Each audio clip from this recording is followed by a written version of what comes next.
Hi everybody, it's Sarah Cray and I teach watercolor, and today we are doing our Pop Art Lemons project. This is part of our Let's Make Art History Volume 2 watercolor box, where we learn about art history and movements and styles and different techniques. So I'm really excited for this project. We are learning about pop art today. Ooh. Woohoo. We will be doing this project in 6 steps, and I actually created a little bit of a diagram for this because we're going in and out a lot. So, step 1 is we'll paint these 2 squares. Step 2 is we'll paint these lemons. Step 3 is we'll paint this square. Step 4 is we'll paint these squares. And step 5, we'll paint this square. Okay. And step 6 is details. Okay.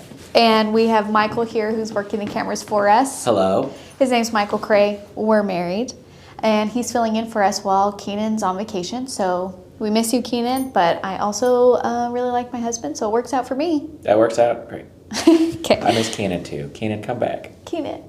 But thank you for being willing to fill in for him, my dear. You're welcome. And it's great to be around you. Now, I do want to call out that it is important that you have tape for this project. Now, I know that we use tape to hold our paintings down every tutorial, but this is actually how we're going to achieve or try to achieve clean lines between us. We're going to tape off areas, and that's why we're kind of jumping around, is because we have to let some areas dry and kind of all of that stuff. We are using 4 paintbrushes for this project. So we have our go-to brushes, which is around 2 and around 6.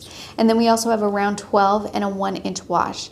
Now, just so you guys know, if this is one of your first experiences with watercolor, your round 2 and your round 6 are a great place to start for brushes. You can do hundreds upon hundreds and hundreds of paintings and projects just with these 2 brushes. I know because I've made them for you.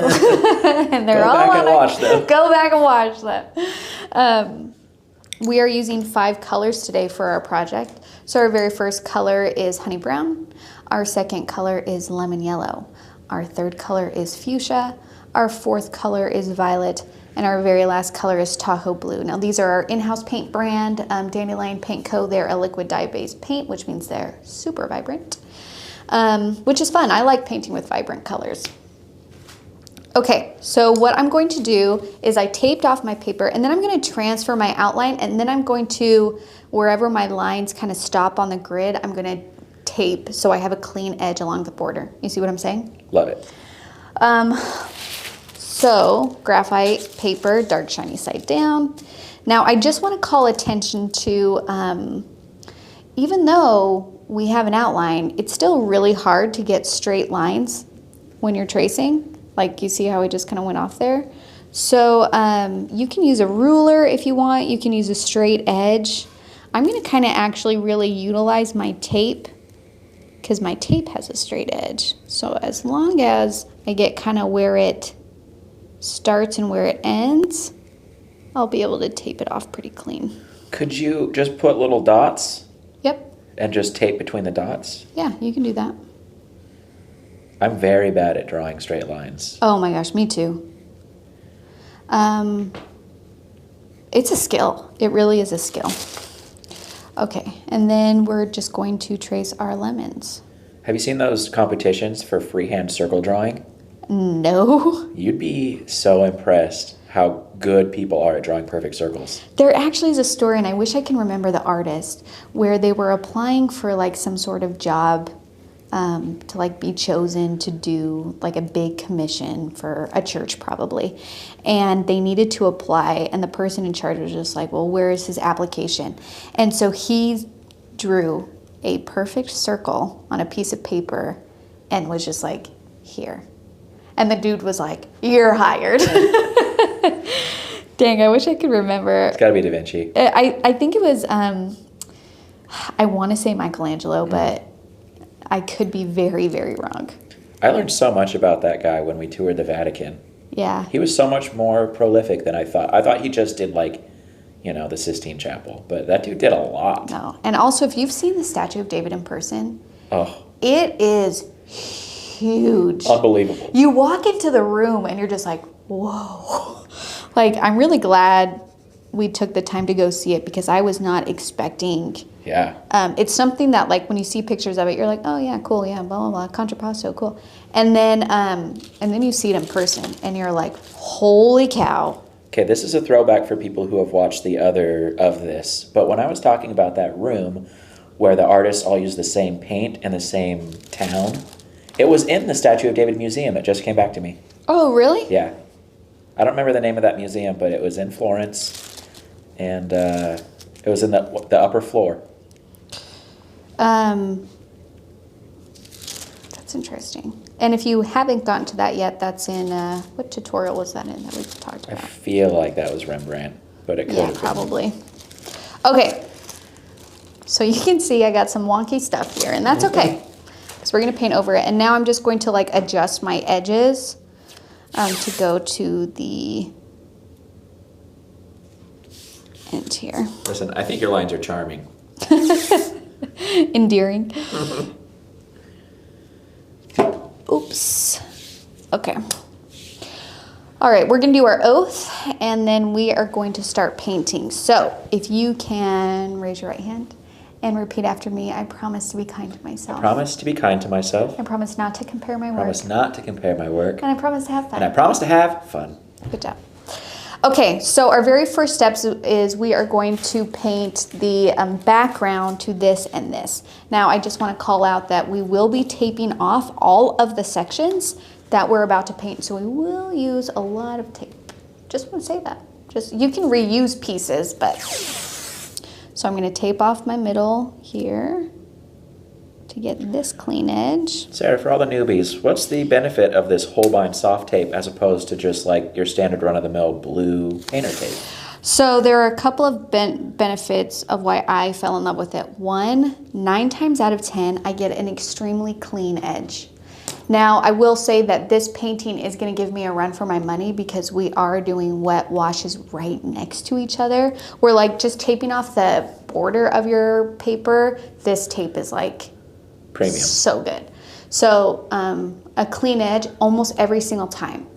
The second benefit is that it very rarely tears my paper.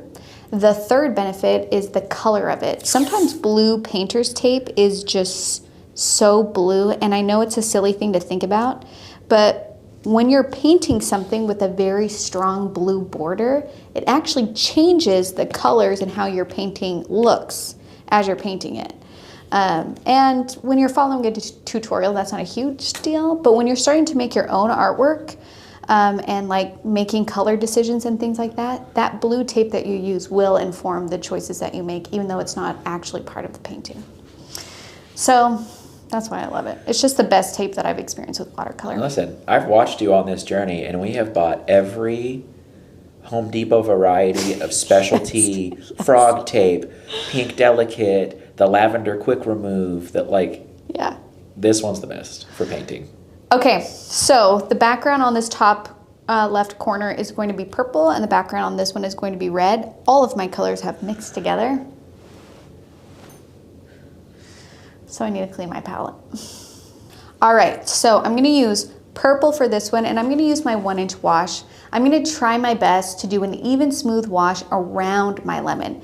That's the tricky thing about this project, is our lemons are a different color and a lighter value than our backgrounds, so we have to try and work around it. It doesn't have to be perfect because we are doing these really like graphic thick lines around the lemons, but so you can overlap a little bit, but just try and be aware.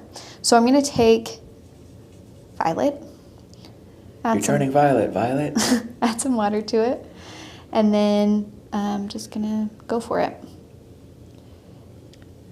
It's hard to see the color violet and think that any other color is pretty to me. Yeah, you love it that much? Oh my gosh, violet is so pretty.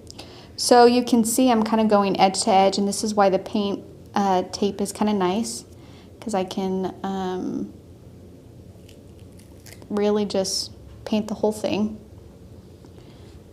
And if you need to do another layer, depending on how like dark you want it to be, that is completely up to you. I'm gonna do one more layer.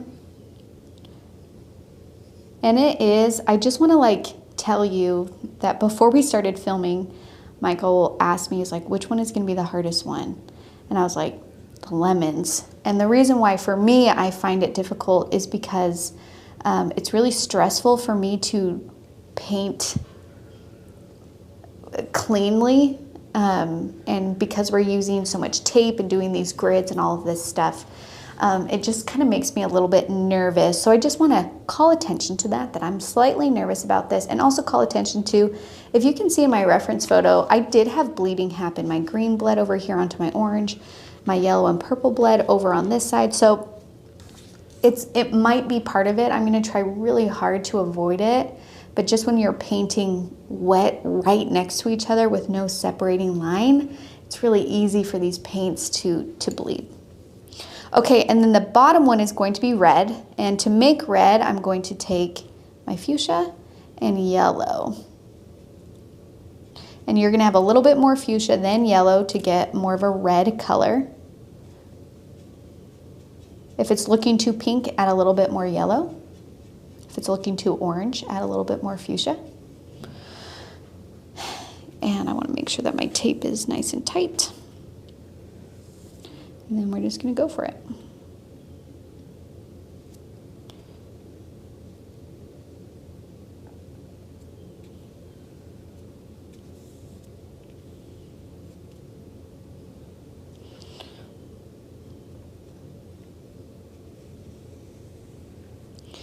Now,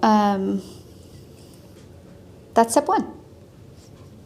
Piece of cake. Piece of cake. Now, I'm going to leave this taped and let this dry while I go to step two, and that's painting these individual 4 lemons. I don't want to paint these 2 yet because my red and my purple are still wet.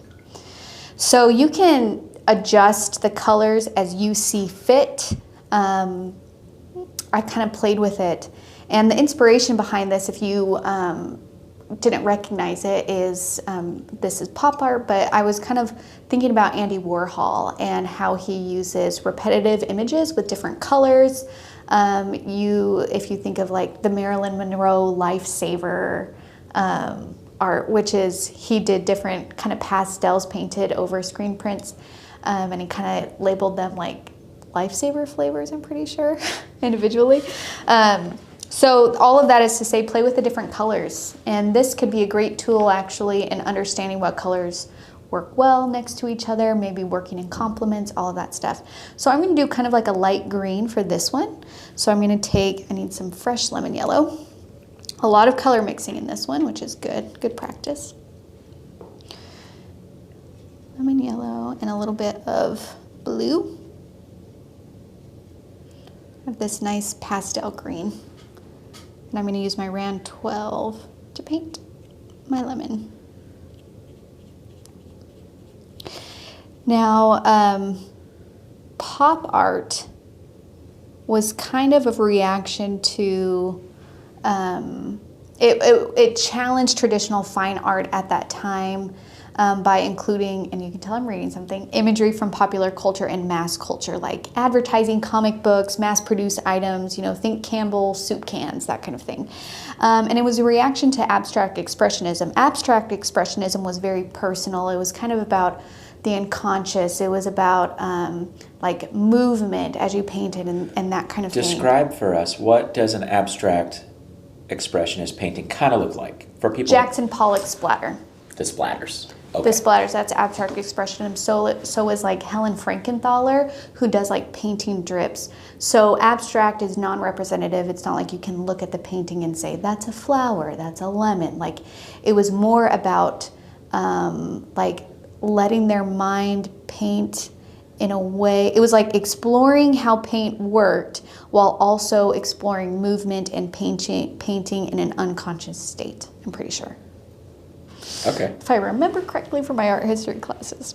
Okay, and this lemon is going to be a little bit blue, so I'm going to actually take this green and just add a little bit more blue to it to create kind of like a turquoise color. I'm going to put that here.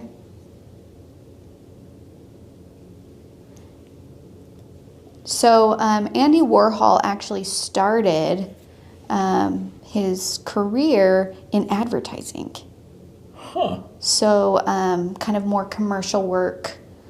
And his very first show was in a store window, like an exhibit in a window, I'm pretty sure. And then this one is also going to be a blue, but a lighter blue.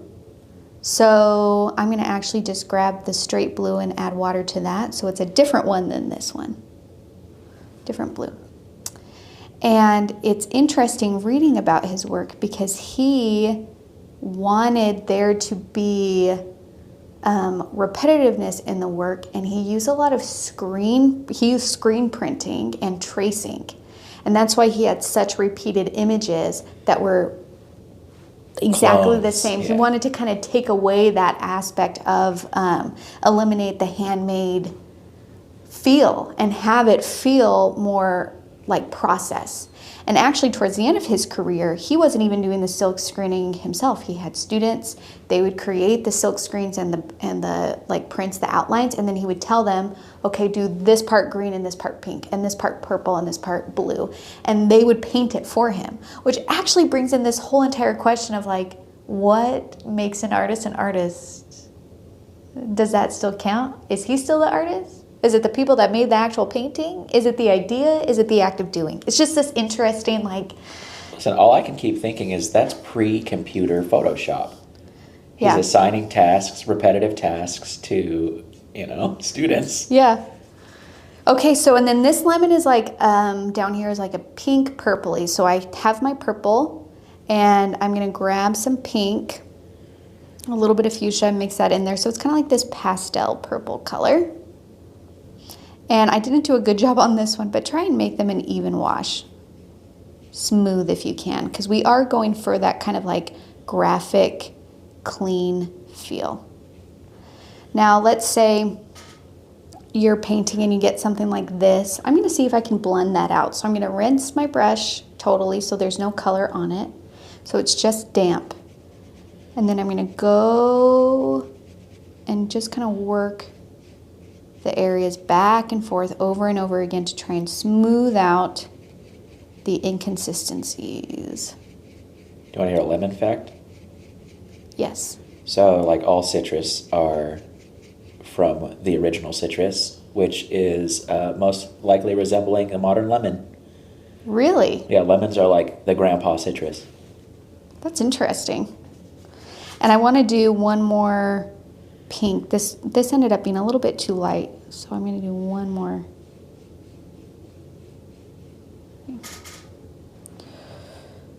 Okay. So that was step 1 and 2. Now we're going to move on to step 3, which is painting this square. That means we have to let things dry and remove our tape. Now, when I say that this tape rarely tears, the only time I really notice that it does tear is when I'm just starting to peel it from the paper. So I always try and go in really carefully at the beginning of taking the tape off, because I've noticed that that is where it's most vulnerable in tearing with this. And usually once you get it going, very rarely has it like teared once I got it going. It's paper dependent too, though. Like if you did this on printer paper, you wouldn't have a great time. Right? Honestly, I don't know, because I've never tried it on printer paper. Maybe. Oh, I lied. See, it started to tear. I wasn't being careful. Embarrassing. That is embarrassing. The one thing that I said it wouldn't do, it started to do.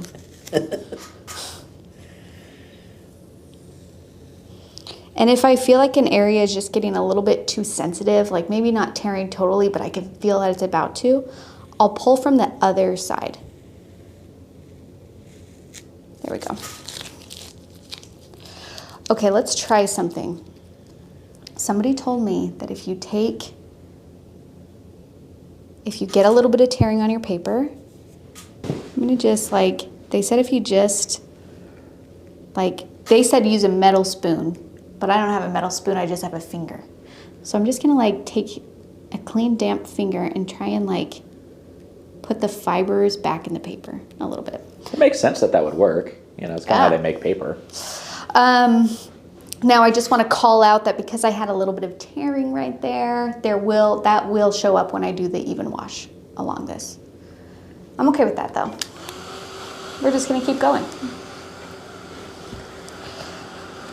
And this is where I want to call attention to embracing the impermanence.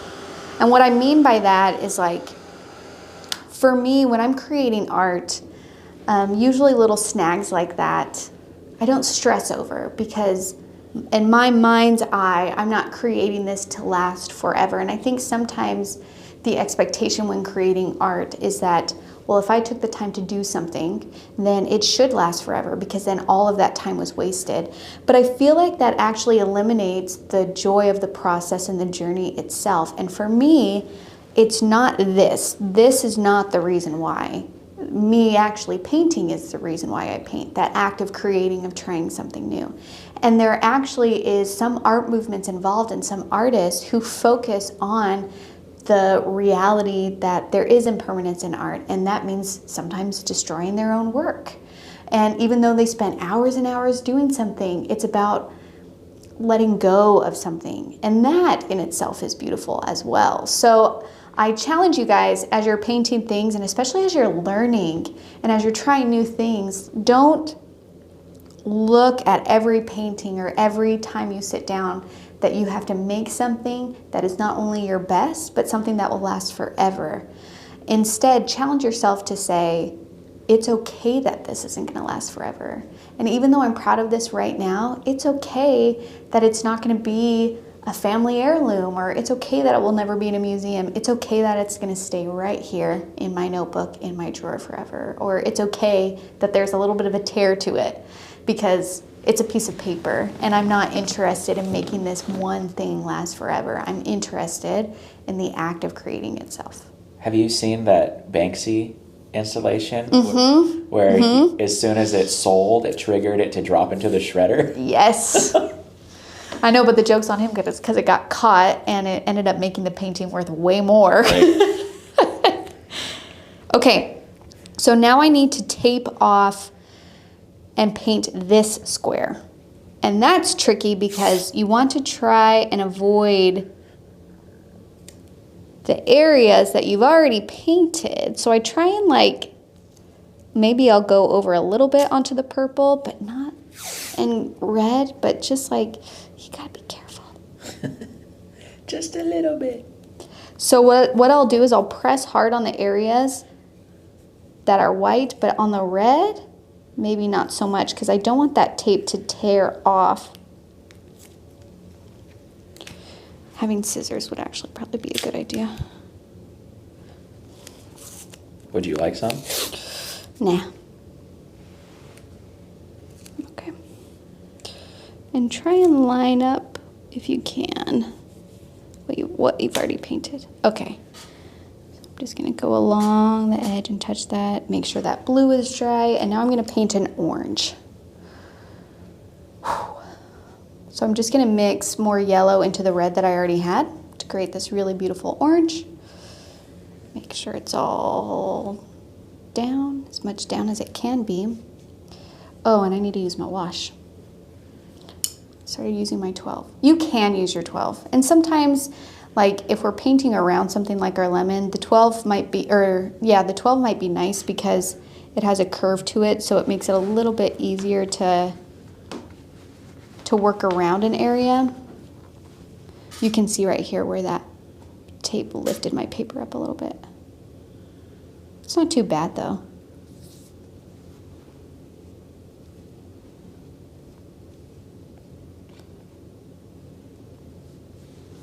So just carefully work your way around. I'm going to do one more layer. I want it to be a little bit of a stronger orange. So with a wash, you're trading dexterity for an even finish. Mm-hmm. I mean, and you can still, like, you can move the paintbrush, like, you can actually get a really thin line with the wash, you know, and kind of work your way around. I've talked about him before, but I filmed with a guest artist named Aaron who did acrylic, and he almost solely paints with a wide brush like that, even his fine stuff. Yeah, watercolor, I have, how do I say this? rounds are most popular in watercolor. They can be used in other mediums like acrylic oil, all of that stuff, but they're not as prevalent. Usually like this kind of brush or like kind of like a rounded is what other mediums use. But watercolorists use rounds because of their flexibility to do thin and thick lines, because with watercolor, timing is important, you know? Right. Okay, we're gonna let this dry. And then our next ones are, we're gonna move step 4, and that's this square and this square. Okay, let's carefully remove the tape. I'm being so slow and soft and gentle. And I don't know. Okay. And I don't know if Chris left this in, but I discovered that I was accidentally painting on the back of my paper. And I decided to keep going. One, because I think it's okay to show you guys because you know, I get questions like, what happens if you paint on the back? Sometimes I don't even notice that I'm painting on the back until the painting is done. And I also want to show you that, like, I make mistakes just like you do. And I'm just going to keep going. But I'm pretty sure that's why my paper tore right there. And, but if you're not sure what side to paint on, usually for me, because I like painting on cold press paper, and cold press has a little bit of a paper texture to it. So usually you want to paint on the more textured side. That's how you can kind of look and see. Hot press, I don't know how people tell, because hot press is smooth paper. Like, I don't know. Maybe it doesn't matter that much. I'm not familiar enough with hot press to give you good information about how to use it, but okay, we're gonna keep going.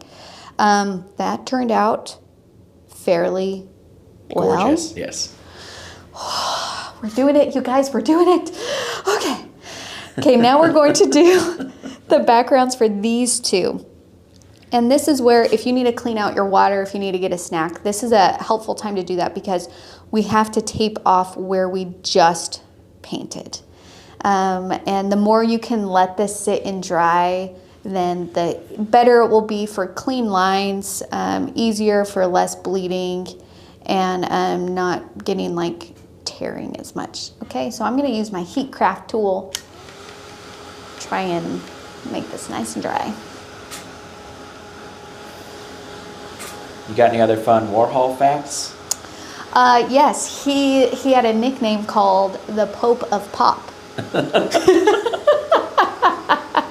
that funny? That is good. I thought that was clever.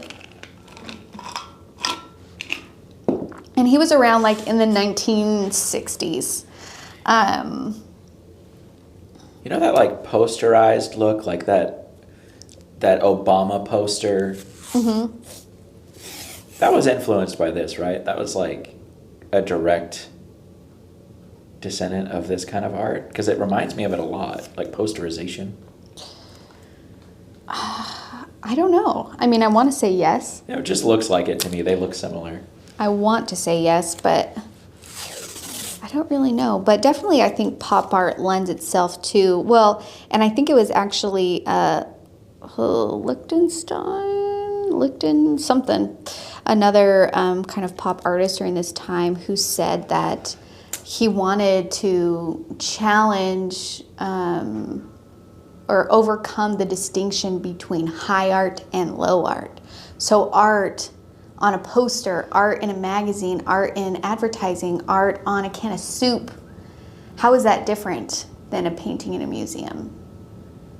And I think that's an interesting question. So like, that was part of the movement itself, was kind of like looking at how we consume art in various ways, and how some are seen as better than others, and kind of just... My initial reaction to that question, and it's something you brought up, but to me it's the permanence of it. Okay. Because like in a museum, those are usually very old, but like the idea of preserving a soup can label to me, that's the distinction between like where is fine art. But what about like installation pieces that are only up for Oh, a day? that's true. Yeah. Well, I know nothing. I'm not saying you know nothing, but I'm just saying like I don't think there's a right answer. I think everyone's answer is going to be different, and I don't think one is better than the other. I'm going to do a light green background next to this purple lemon, so I have some green and blue. Listen, And we just watched that show about that New York socialite who tricked her way into like the billionaire class. Mm-hmm. I think the answer is it's how you market yourself. Yeah? If you're like, I'm a fine artist, you probably will be a fine artist. Yeah. Yeah,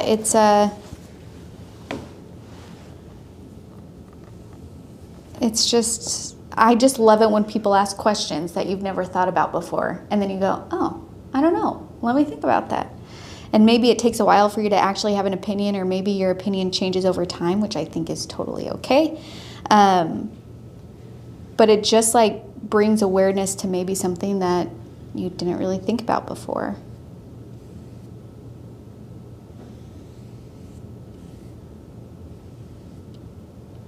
Okay, and then this one is going to be yellow up here, and I'm still using my 1-inch wash.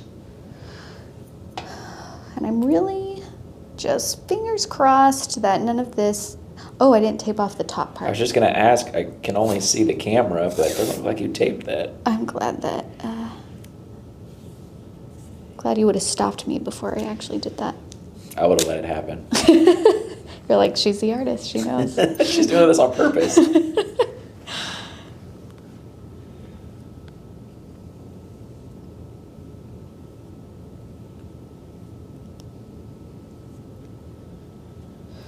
Do you find there's a color that's hardest to get a nice even wash with?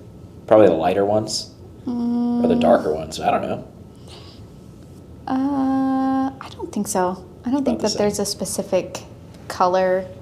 I mean, I think in general, light washes of any color are easier to get an even wash on. Okay. But I don't know. I don't think so. Okay. Now, oh, we let this dry, but look, see how I'm getting a little bit of an unevenness there? I caught it, and I'm going to try and blend that out before it totally dries. And that could have been a little bit from my tape when I tore it off that first time. See how there was like that strip?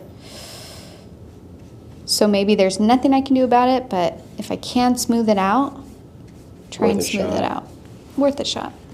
And sometimes just using like a dry, clean 1-inch wash I have found as a great blender tool. So if you want to smooth something out without like adding more paint to it or taking it away, use a dry 1-inch wash. But it has to be clean. My problem is I use that as a blender tool and then I never clean it because it was a dry brush. And then when I go to use it again, I'm putting color on whatever I'm trying to blend it. I've done that so many times. Then you drink the paint. And I've done that. And then I'm like, Sarah, clean your dang brushes. Okay. You got it. We got this, you guys. You're a professional?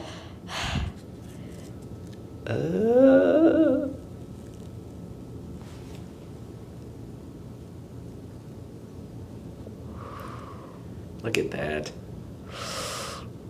Ooh, it picked up a little dot. Do you see that? Yeah. That's so funny. That's what makes it the artwork worth money. There we go. It's the shredding. It's the paper shredding idea. Okay.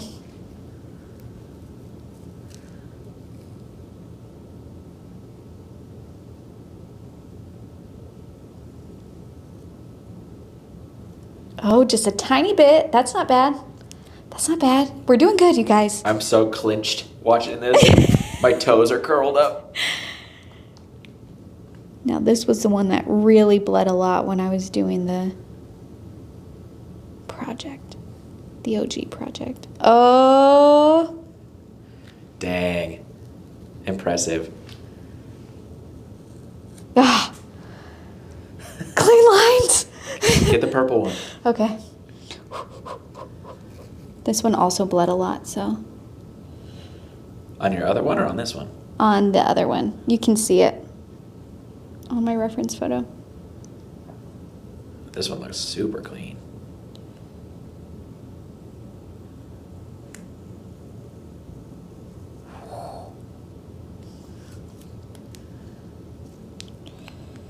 I can feel my tape sticking a little bit harder to my paper. I feel like it might tear. So I'm going to go on the other side.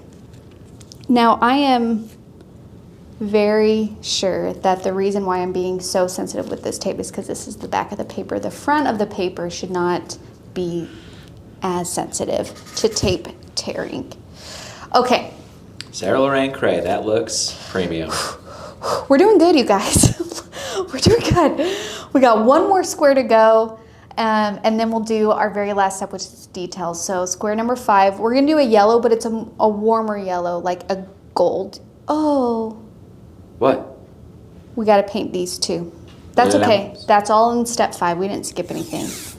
I just thought I was done. I've got some bonus content for all you viewers who have made it this far. Sarah's real middle name is Lorraine, not Dandelion. It's not Dandelion. I actually, most days, most of the time, call her Lorraine. It's very rare that I actually call her Sarah. Mm-hmm. So around our home, that's Lorraine Cray. Yeah. It's my grandma's name. I just think it's such a beautiful name. And it's a silly extrapolation, but it just reminds me of rain. Lorraine. It just seems calming and pretty, and love that. And when he says he calls me Lorraine, what he actually calls me is Quiche Lorraine. Quiche Lorraine. That's my name at home. Okay, so I got that taped off, and now I'm going to do my gold background. So I'm going to use yellow, and I'm going to mix a little bit of that orange in there to give it that yellow some warmth. Maybe I'll grab a little bit more yellow. And you can also use honey brown to warm up too. Like, actually, I'm going to mix honey brown in with my yellow. There we go. That's really nice. Okay. Come on, come on, come on, come on. Last one. We got this. The positive self-talk. That's good. Sometimes you got to sometimes just saying something out loud is more helpful. Being your own cheerleader. Yep. Oh my gosh, our eldest daughter just started cheerleading, and she loves it so much. She loves it. She comes home from practice and shows me her cheers and what she learned. She wanted to call my mom and show her cheers. So cute.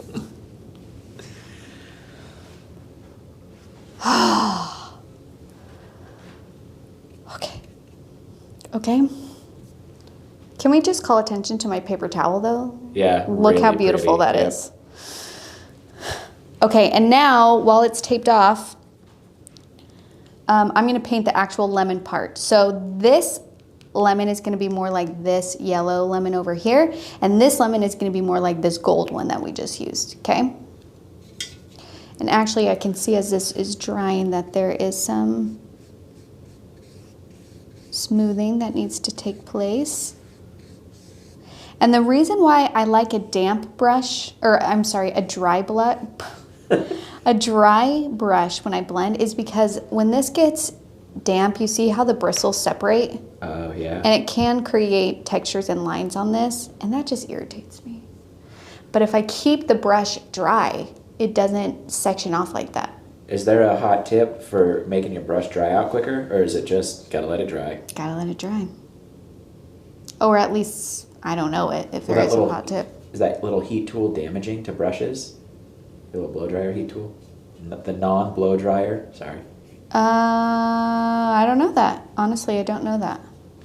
I just don't know if it's bad for the fibers or something, you know? I mean, really what the funny thing that's bad for the brushes is actually letting water get in the ferrule. Oh.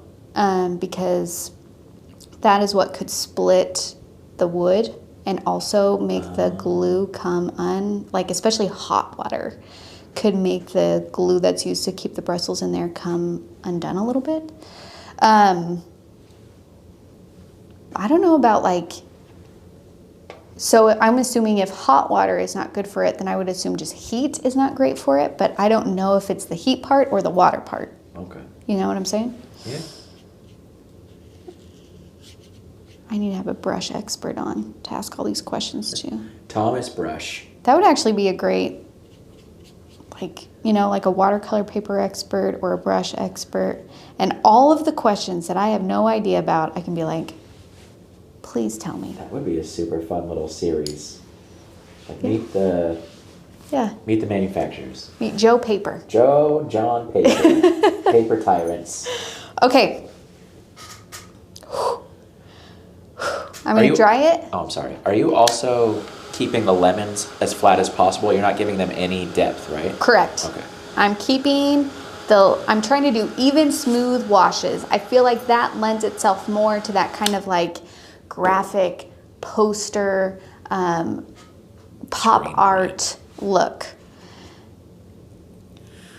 Oh man. Here we go. Oh, that tore more. Oh, that's okay. Okay, we're doing good. Yeah. No one saw. No one saw. Shh. My paper's not going to tell. You guys aren't going to tell. Wait, was that your original tear that Yeah. just came up? Oh, Yeah. well, that's not bad. Those lines are so clean. Wait, maybe the hot tip is to use the back of the paper.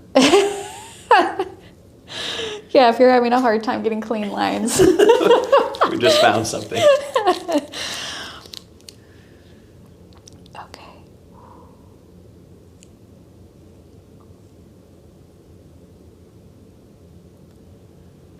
I feel like the next evolution for Sarah is to embrace the tears. Yeah. Or embrace, like, because I'm so stressed out right now. I'm like, maybe I need to do more work about very clean lines and like really get over my fear of rulers and straight lines or something. You know, like there's something there for me there. I got to explore further. I think the healthy coping mechanism is to ignore it. And it goes away, right? Is that problems? Sounds about right. Ignore the problem. Done. You guys, we did it. We Oh did our my grid gosh. once, and it is not perfect, but I am very pleased that really the big hiccup was just that first tear, which at that point I didn't know I was painting on the back of my paper, so that makes sense. I'm proud of you. You didn't tear up about Nice. it. Thank you. Okay, so now what we're going to do is we're going to use our round 6 and our round 2 to create a dark value, and we're going to add kind of like the gestural elements. Like if you were to do screen printing, it's kind of like the outline part and then you add colors to it, right? So please make sure that everything is dry. I'm going to start painting on the right hand side first to give these time to dry as long as I possibly can. And I'm going to mix a dark value, so I'm just going to grab all of my colors and mix them together in the center of my palette. And then I just kind of see where I'm at. So I mixed all the colors together. I got a brown, and I want this to read more like black gray.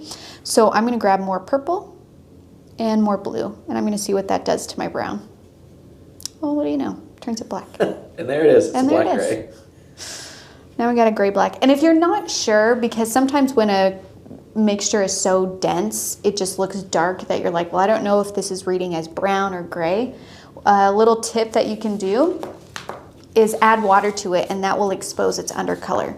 So you grab color and then you add water to it. That's a pretty neutral gray. That's impressive. But if you, like, let's say we were to add more green to it, like it looks nice and dark. And then if I add water to it, it has a more of a green undertone. Can you see a little bit of a difference? It's not much. It's there. It's there. This is reading a little bit cooler, and this is reading a little bit warmer to me. But it's more easy to tell right here and right here to me. Yep. Okay. So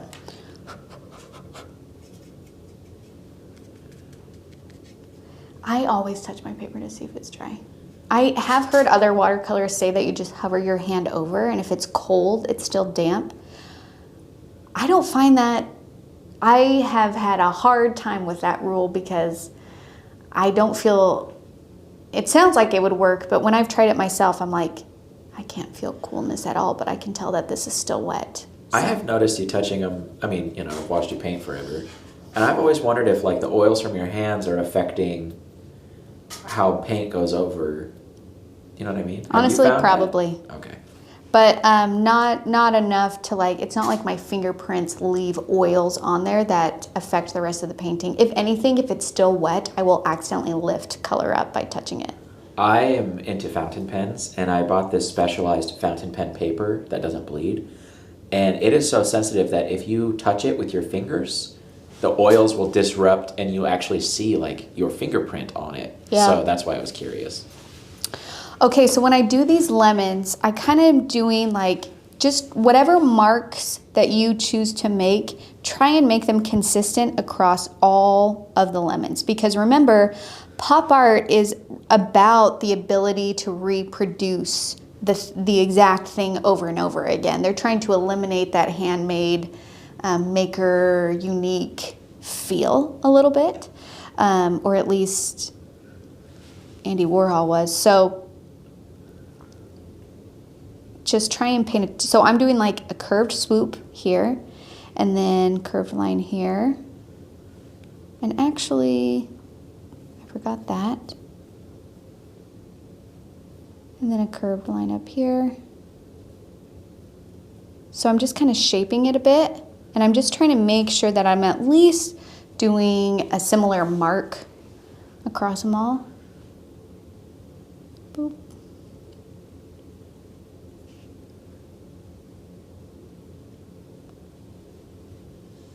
Now, Andy Warhol said something that I actually found really interesting about like mass-produced products in America, which is it kind of has this sense of political equality.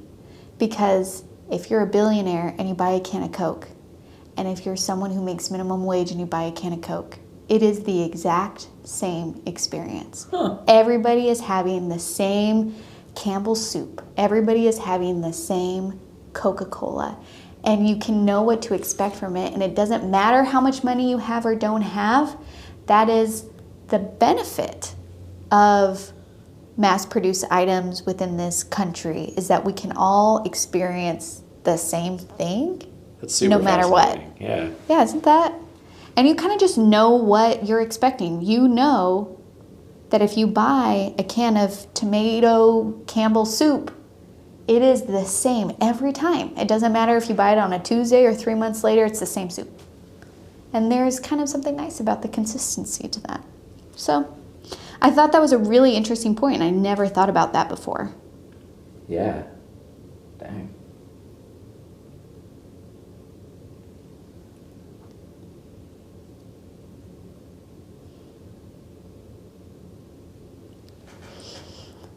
Okay. The gold background blue lemon, bottom left corner, has another black mark that the lemon on top of it doesn't. The which one? Okay, your central gold, the bottom left of it has like the outline protrusion here. and then the vertical line. Your So- vertical line's missing on a couple more. The other blue one in the middle, I feel like it protrudes. Yeah, there you go. Did I get him? Yep, got it. Thank you. Okay, now I'm going to switch to my 2. Get this dark value, and then I'm going to do kind of more like curved line on top. Curved line on top.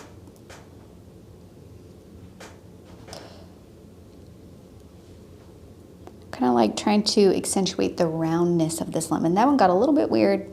This one feels good. Okay, and then I'm going to do little dots. Trying to put in that lemon texture.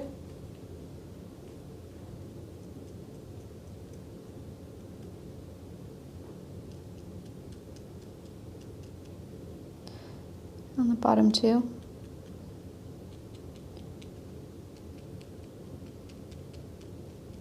Man, it's really hard for me to try and make things exact. I should have like counted the dots at least. It's fine.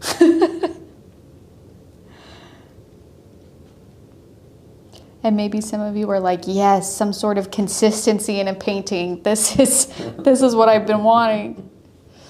And again, I don't think one or the other is better. I just think it's just different preferences, different personalities, different styles.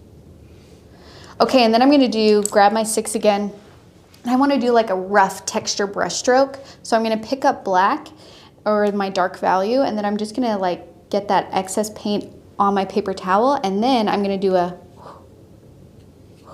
whoosh, whoosh, whoosh, whoosh, whoosh. It reminds me of a fancy restaurant when they do that with like a sauce on the plate. Like, yes. Okay. Should we untape the edges? Heck yeah. I mean, we've been focusing on clean lines here. Okay, my favorite square is this one. Do you have a favorite color combination square? I mean, I keep looking at the bottom red one. Yeah, the red one's good too. I feel like the lines are very straight on the red paint. I think, and this is where it's interesting because we're kind of playing like yellow and purple are complementary colors. So maybe that's why my eye is drawn to that so much, because when you put complementary colors next to each other, they activate each other. And so for this one, my eye is just like, whoa, whoa, whoa, whoa, whoa. And it would almost be interesting if you guys did this painting just as a complementary color study to see how, like, what if you do the background one and then the opposite here, and then it's pairs on top and next to each other, because it will blow your guys' mind how much color changes by what is next to it. I can't say it any better than that, but.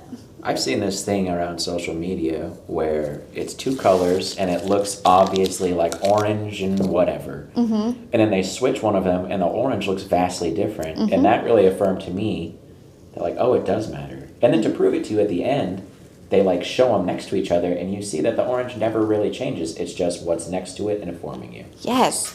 And one of my art teachers had these like cards. They were these big cards of complementary colors next to each other and different colors next to each other, and she just held them up. And she was just like, all of these colors are actually the same hue, but they're gonna feel different because they're next to a different color. And I just realized that probably for a beginner, you're hearing me say this, and it actually might stress you out a little bit, because you might be like, well, then how do I know which ones look good next to each other, and how do I know this? I didn't mean to stress you out. Sorry about that. For me, I don't operate under a rule of I always have to use this with this. So much of painting and creating is just trying it out for myself and seeing what works and what doesn't. And doing these types of exercises can be really informative for you, because maybe you're looking at this and you're saying, for me, I'm reacting to this, but maybe you're reacting to this. And maybe there's something in there about the blue and the orange and the pastel and the warm, and just pay attention. Pay attention to what it is that you're drawn to, reacting to, and apply that to your paintings. You guys, we did it. Those lines look great. The lines look pretty good, and especially along that edge. Look at that. Oh, beautiful. So I know that this project is very different than anything we've ever done before, like so clean and detailed. But I hope, one, you got some information about how to approach those kind of detailed, clean paintings, how to work around and move around it. I hope you learned a little bit about pop art, about how, you know, sometimes we get a little bit of judgment because we're tracing and stuff like that. Think of Andy Warhol. He traced everything. Everything was screen printing. Like, there is space for all of these things, and there are many ways to approach how to paint something, how to create, and whatever feels good and aligned for you is not wrong. So just keep going. Just keep doing it. It was fun to kind of talk about like the political equality of mass-produced products, and how, like, what is the definition between high art and low art, and who decides that? And I don't know, it's fun just to think about those things. So I hope you enjoyed the conversation. I hope you enjoyed the project. If you want to share what you've made, you can tag us at Let's Go Make Art or hashtag Let's Make Art. If you're on Facebook, you can join our Facebook community. That's called Let's Make Art Watercolor. If you need any of these supplies, you can find them at letsmakeart.com. And Michael, thank you so much for filming. De nada. And we'll see you guys next time. Bye. Bye.